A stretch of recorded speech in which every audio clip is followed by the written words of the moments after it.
the Congress leadership is all set to intensify its protest against the Narendra Modi government over the allegations of election rigging and vote theft in the last Lok Sabha elections, the tirade has also exposed the widening cracks in party's Karnataka unit.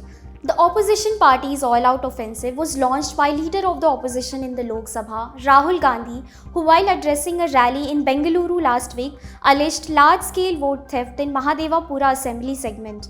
Rahul charges, however, have not gone down well with a section of the leaders from Karnataka who noted that the Congress must take responsibility for the alleged irregularities in voters' lists since the party was in power in the state.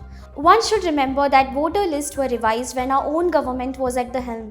Why did our party turn a blind eye then? It is true that there are irregularities, but it is insulting for us that it happened right under our nose.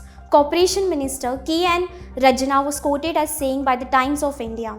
Rajana also remarked that the Election Commission had invited objections from parties after publishing the draft electoral rolls.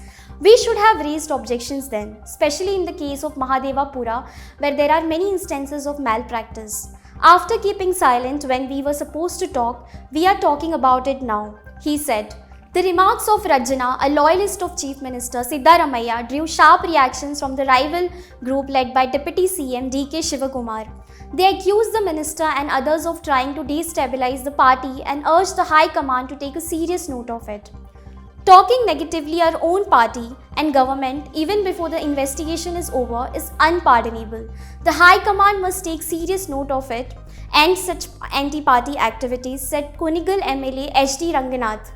In his address, Rahul had alleged there was a theft of 1,250 votes in the Mahadevapura segment with 11,965 duplicate voters, 40,009 with fake and invalid addresses, 10,452 bulk voters or single address voters, 4,132 voters with invalid photos and 33,692 voters misusing Form 6 of new voters. The Congress won all the Vidhan Sabhas except Mahadevapura, where the BJP secured a victory margin of 1,14,046 votes. This seat significantly contributed to the election win, and the Lok Sabha result went in their favour on that seat, he had said.